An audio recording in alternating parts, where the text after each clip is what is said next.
ठीक है, हो गया ना। तो आप कहोगे महाराज जी उस स्नेह वन में आप तो मंच पर बैठे। देखो एक बात बताएं, हम जो है मंच पर बैठे, आप कहाँ बैठे हो? आप थोड़ा सा नीचे बैठे हो, धरती में बैठे हो कि हम नीचे बैठे हैं। अच्छा एक बात बताओ, वजनदार पल्ला नीचे होता है कि ऊपर होता है? तराजू को देखो, तराजू को थोड़ा, तराजू को जरा ध्यान से देखना। तराजू को जब देखोगे तो वजनदार पल्ला नीचे होता है कि ऊपर होता है? नीचे होता है। और हल्का पल्ला। अच्छा एक बात आपको और बताएं, हम चौकी पर बैठे चौकीदार, तुम जमीन पर बैठे जमींदार। कौन बड़ा होता है, जमींदार की चौकीदार? बोलो है। लेकिन बस अंतर इतना है, जमींदारी आई और चली गई, चौकीदारी अभी भी बरकरार है। चौकीदारी तो अभी भी बरकरार है, चाहे बोलो है कि नहीं। इसलिए आप सब स्नेह वन में बैठे हुए हैं, तो राम कथा मंदाकिनी चित्रकूट चित चार, तुलसी सुभग स्नेह वन सिय रघुवीर बिहार। तुलसी सुभग स्नेह वन सिय रघुवीर बिहार।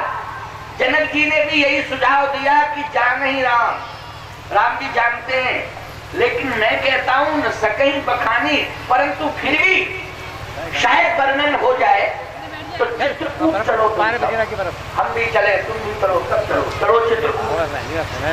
किसके साथ चले चित्रकूट?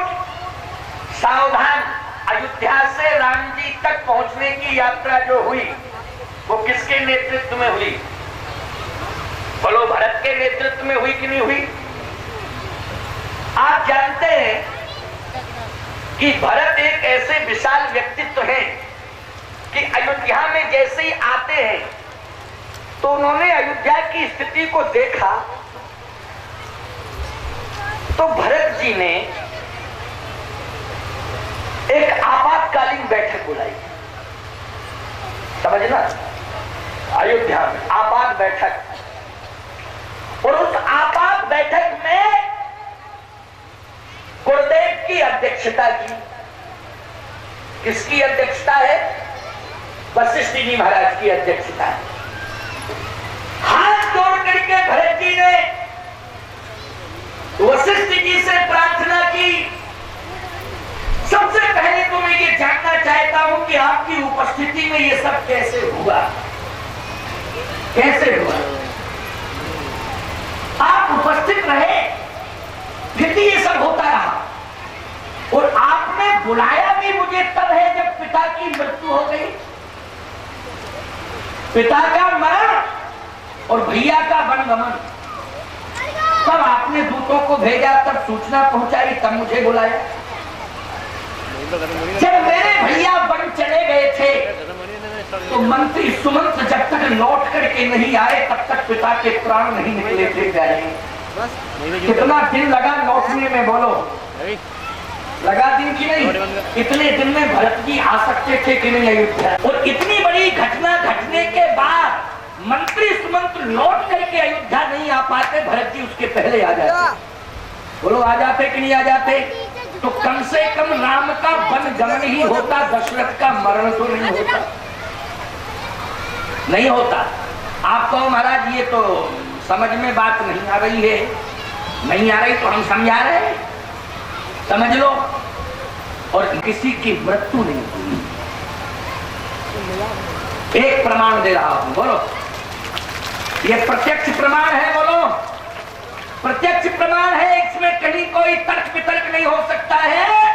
14 वर्ष तक अयोध्या में किसी की मृत्यु नहीं हुई। भगवान राम ने जिस समय पूछा कि आबादी कितनी बढ़ी और वोटर लिस्ट कितनी घटी और कितनी बढ़ी, तो वोटर लिस्ट देखी अयोध्या की तो ज्यों की त्यों थी, केवल एक जगह लिखा था मृतक नाम था महाराज दशरथ। समझ गए? केवल महाराज दशरथ। ईमानदारी से बताओ, वो भी भरत की अनुपस्थिति में महाप्रयाण हुआ था कि नहीं हुआ था? महाराज दशरथ का जो महाप्रयाण हुआ था वो भरत की अनुपस्थिति में हुआ था, लेकिन उपस्थिति में कोई मरा हो तो बताओ, ना पैदा हुआ। 14 साल तक ना तो कोई पैदा हुआ, ना कोई मृत्यु को प्राप्त हुआ, ना जन्म ना मरण। मैं कहता हूं जन्म ना हो, ये आपके संयम और आपके विवेक पर निर्भर है। बोलो भाई, 14 साल तक यदि संतान ना हो, वंश वृद्धि ना हो, ये आपके विवेक और आपके संयम पर लागू करता है, ये आपके बस में है। आप चाहो तो 14 क्या 28 साल तक भी वंश वृद्धि नहीं हो सकती है, ये विवेक और आपका संयम है। लेकिन मरे ना कोई, ये किसी के हाथ में है? बोलो।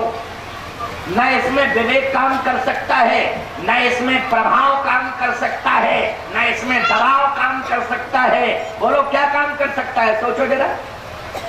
जन्म तो आपके हाथ में हो सकता है, लेकिन मरण क्या आपके हाथ में है कि आप मरण को रोको?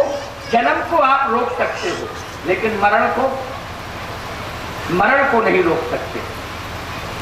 लेकिन प्यारे, इतिहास में अभी तक के रिकॉर्ड में रघुवंश में जितने राजा हुए हैं, उन राजाओं के क्रम में ऐसा कभी नहीं हुआ है कि मरण रुका हो।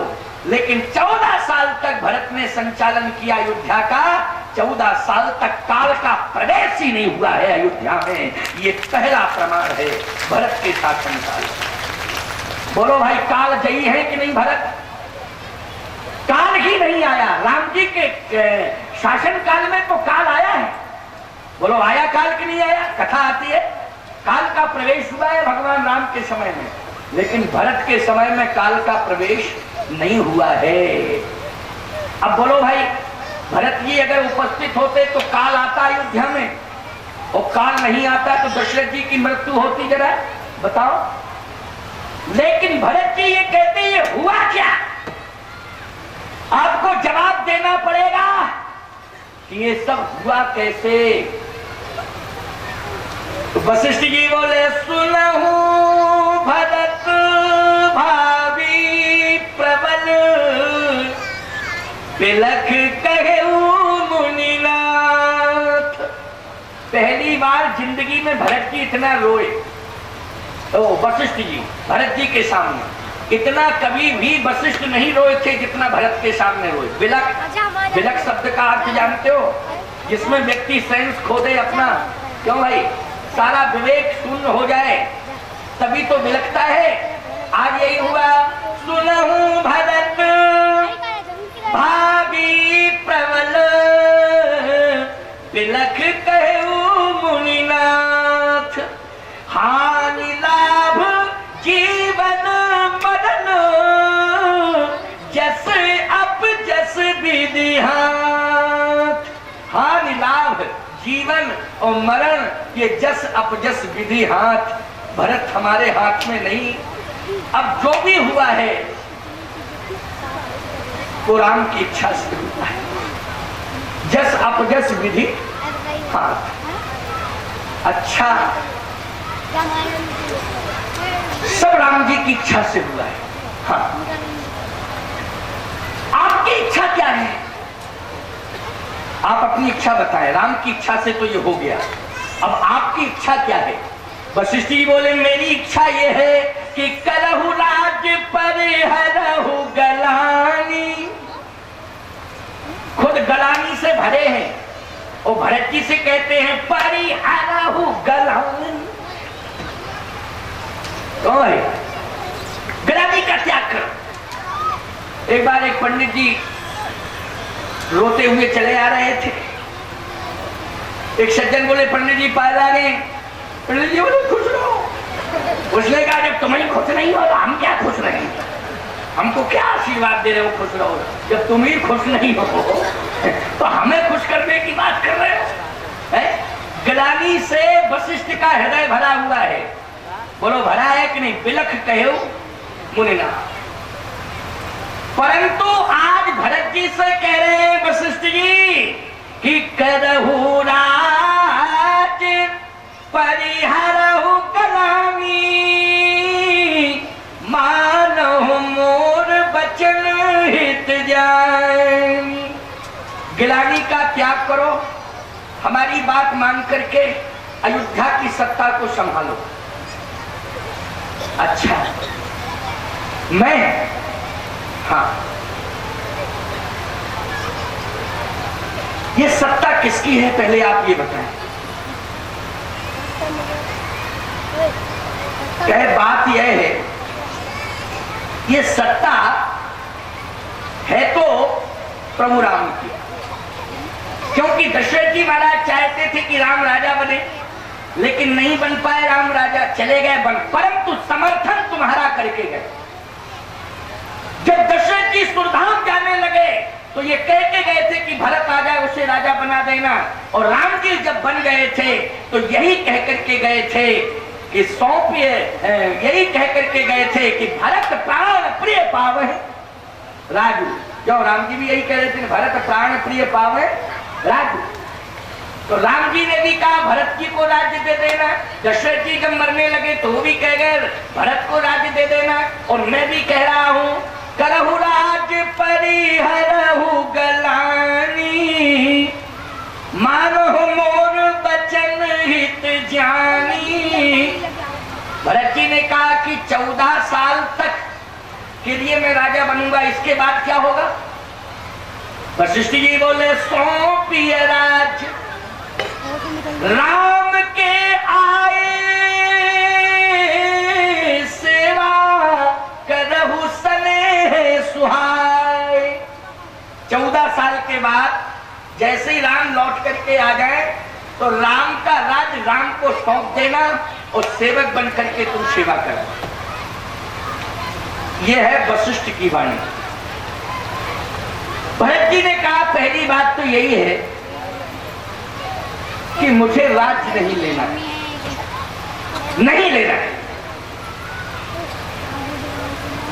वशिष्ठ जी बोले परशुराम पितु आज्ञा राखी मारी मातु लोक सब साखी तने अयात वन दयऊ पितु आज्ञा अघ अजसन भयऊ अनुचित उचित विचारित जे पालहि पितु देव ते भाजन सुख सुयस के बसहि अमरपुर ऐन। इसलिए भरत ये उदाहरण मैं दे रहा हूं, तुम समझदार संत हो इसलिए स्वीकार करो, स्वीकार करो, स्वीकार करो। भरत जी ने कहा मुझे नरक मिल जाए, मैं नरक जाने को तैयार हूं, स्वर्ग की कोई कामना नहीं, कोई इच्छा नहीं, लेकिन मैं राज्य नहीं लेना चाहता हूं, इस सिंहासन पर नहीं बैठना चाहता। तब तक किसी ने कहा कि आप समझ नहीं रहे हैं भरत के हृदय को। कौशल्या के ऊपर क्या बीतेगी कि मेरा बेटा चला गया वन और ये केकई का बेटा बन गया राजा, क्या बीतेगी कौशल्या के ऊपर? कौशल्या तो प्राण छोड़ देगी। अभी तो भरत के आने का इंतजार कर रही थी कौशल्या, लेकिन जहां भरत का ये भाव देखेगी कि सत्ता स्वीकार करने वाले हैं, उस समय कौशल्या प्राण छोड़ देगी। तब तक कौशल्या ने कहा खबरदार, कहने वालों जो ऐसा कह रहे हो, नहीं नहीं नहीं, मेरी इच्छा है कि भरत राजा बने। इधर आओ बेटा, भरत इधर आओ। भरत जी को बुलाया, कौशल्या जी ने भरत को गोद में बिठा लिया। माता भरत गोद बैठारे आंसू पोंछ मृदु बचन उचारे। देखो ये स्नेह है, मां के द्वारा स्नेह मिल रहा है कि नहीं? गोद में बिठा लिया। भरत रो रहे थे उस सभा में भरत के आंखों के आंसुओं को पोंछने वाला कोई था नहीं दूसरा। केवल भरत के आंखों के आंसुओं को पोंछा, ईमानदारी से बताओ तो किसने पोंछा? बोलो। राम की माता कौशल्या ने पोंछा। माता भरत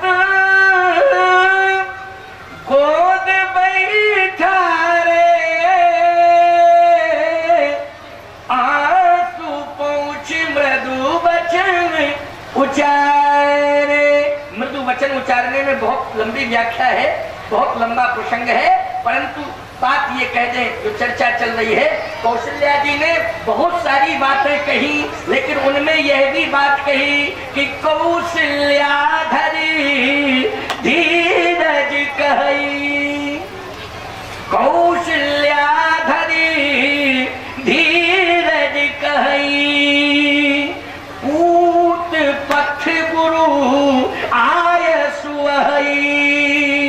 बेटा, गुरुजी की आज्ञा पथ है, समझने की कोशिश करना। गुरुजी की आज्ञा पथ है, इसलिए गुरु आज्ञा को शिरोधारी करो। और मैं भी आदेश देती हूँ कि तुम सिंहासन पर बैठो। तो बोलो, समर्थन कौशल्या जी ने भी कर दिया कि नहीं कर दिया? भरत जी ने चरण पकड़ लिए, कहा माँ आज मुझे क्षमा करना, आप मुझे बहुत स्नेह देती हैं, आपने सदा अपना पुत्र समझा है मुझे, आपके द्वारा जितना स्नेह मुझे मिला है कभी किसी ने नहीं दिया, लेकिन आज मैं क्षमा चाहता हूं, आज आपकी मैं अवज्ञा कर रहा हूं, बस क्षमा करिए मुझे।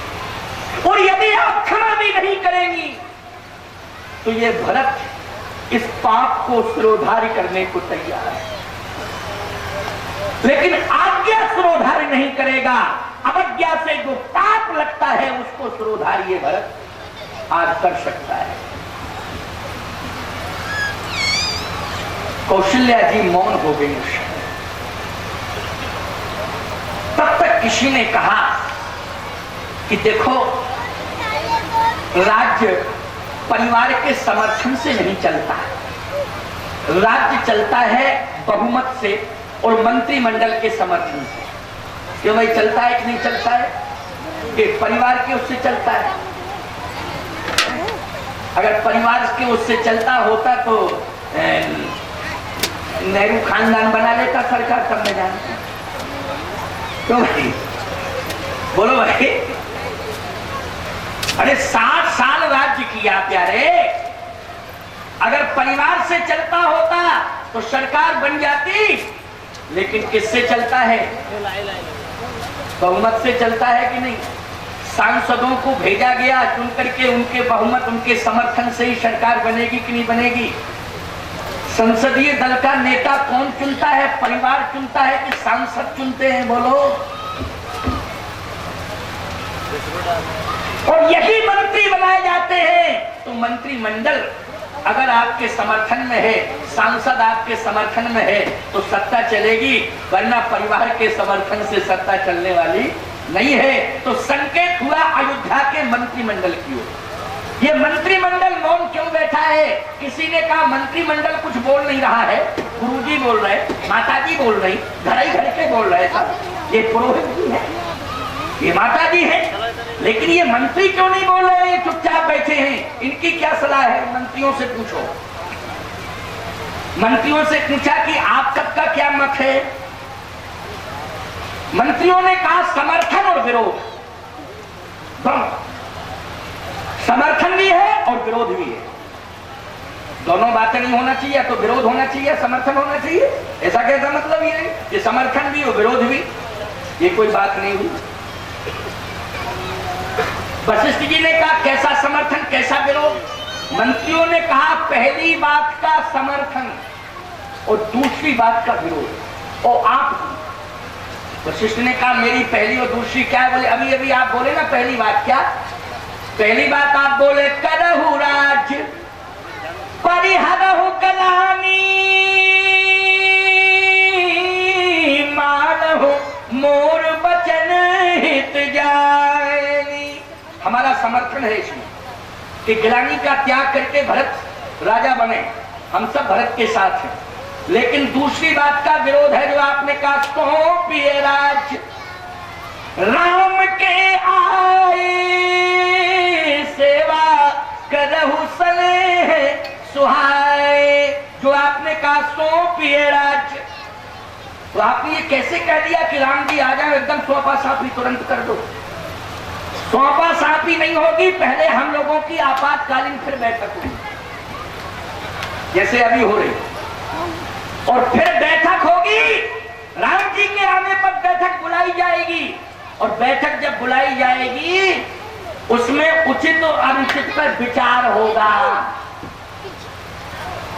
बोलो, कीजिए गुरुवायुष अवश्य कहीं सचिव कर चोर, रघुपति आए उचित जस, उचित जस ये नहीं कि एकदम ही सौंपा